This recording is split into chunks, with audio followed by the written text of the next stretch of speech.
ஒரு ஒரு நிறுவனத்தை நாங்கள் புதிதாக ஒரு வியாபாரத்தை நாங்கள் வேண்ட போகிறோம் என்று சொன்னால் ஒரு வியாபாரத்தினுடைய காணி கட்டடங்களை மட்டும் நாங்கள் வேண்ட போவதில்லை.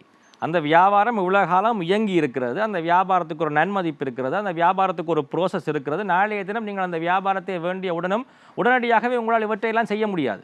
ஆகவே இதெல்லாம் செஞ்சு கொண்டிருக்கின்ற ஒரு நிறுவனத்தை வேண்டுகின்ற பொழுது அதனுடைய நெட் அசெட் வேல்யூக்கு மட்டும் நீங்கள் வேண்ட முடியாது. அதை விட சில வழிகளிலே 2 times of the net asset value, 2.5 times of the net asset value.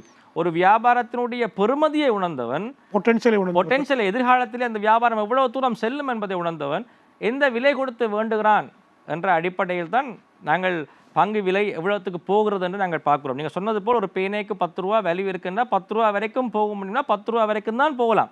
12 ரூபாய்க்கு போகமா இருந்தால் ஏன் அந்த பங்கை நீங்கள் வேண்டுகிறீர்கள்? விற்று விடுங்கள். உங்களே யார் வேண்ட சொன்னது?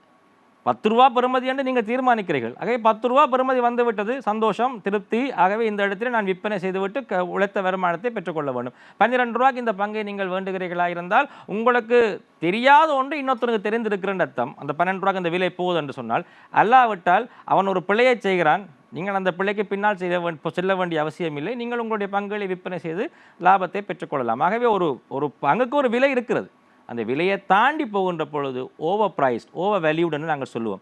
அந்த இடத்துல இட்ஸ் அ செல். அந்த பங்கை நீங்கள் வேண்ட வேண்டிய அவசியம் இல்லை, விற்பனை செய்து விடுங்கள். இலங்கையை பொறுத்தளவில் அதிகமாக ஓவர் ப்ரைஸ்ட், அதாவது ஓவர் ப்ரைஸ்ட் அல்ல அண்டர் வேல்யூட், அதாவது பங்குகளுடைய பெறுமதி குறைத்து மதிப்பிடப்பட்டிருக்கின்றதா அல்லது இப்பொழுது உள்ள நிலையிலே அது ஒரு சமனான நிலையில் அது ஈக்குவலான நிலைக்கு சென்று கொண்டிருக்கின்றன? இலங்கையினுடைய பி ரேஷியோ இப்பொழுது நாங்கள் பங்குச்சந்தையினுடைய பி ரேஷியோ இப்பொழுது 8.5 times. இவ்வளவு தூரம் போயும் பி ரேஷியோ 8.5 times. 7 timesல இருந்த பி ரேஷியோ இப்பொழுது 8.5 timesக்கு வந்திருக்கிறது.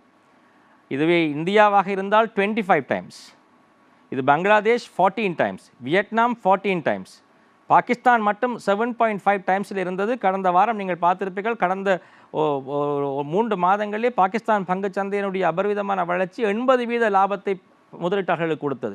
உங்களுடைய பங்குச்சந்தை இப்பொழுதுமே அண்டர் வேல்யூட் தான். அப்போ ஏன் இவ்வளோ காலம் அண்டர் வேல்யூடாக இருந்துச்சுன்னு சொன்னால் அதுக்கு பல காரணங்கள் இருக்குது. இவ்வளோ காலம் அரசியல் ரீதியான ஒரு குழப்ப நிலை இருந்தது. ஒவ்வொரு முறை அரசியல் ரீதியான பிரச்சனை வருகின்ற பொழுதும் பங்குச்சந்தை விழும். பங்குச்சந்தையினுடைய விழுவதற்கு அடிப்படை காரணமாக அரசியல் ரீதியான குழப்ப நிலை, ஊழல் சார்ந்த விடயங்கள் எல்லாம் ஒரு நம்பிக்கைத்தன்மையை மக்களிடையே முதலீட்டிலே குறைத்திருக்கிறது. அந்த காரணத்தினால் ஒவ்வொரு முறையும் பங்குச்சந்தை விழுந்து இருக்க வேண்டிய இடத்திலே இருக்கவில்லை. இப்பொழுது அந்த நம்பிக்கை எங்களிடம் இருக்கிறது. இப்போ ஒரு ஃபேர் பிளே, அந்த நாட்டிலே பொருளாதாரத்தை பார்க்கின்ற பொழுது ஒரு நியாயமான தன்மையிலே பொருளாதாரம் இயங்கும், பொருளாதாரத்தை கொண்டு போவார்கள் என்ற நம்பிக்கை வருகின்ற பொழுது எல்லோருமே இப்பொழுது முதலீடு செய்ய ஆரம்பிக்கிறார்கள். ஆகவே முதலீடு செய்ய ஆரம்பிக்க என்ன விலையிலே ஒரு பங்கு இருக்க வேண்டுமோ அந்த விலையை நாடி அந்த பங்கு செல்லுகிறது. உதாரணமாக 150 ரூபா ஒரு பங்கு இருந்தது.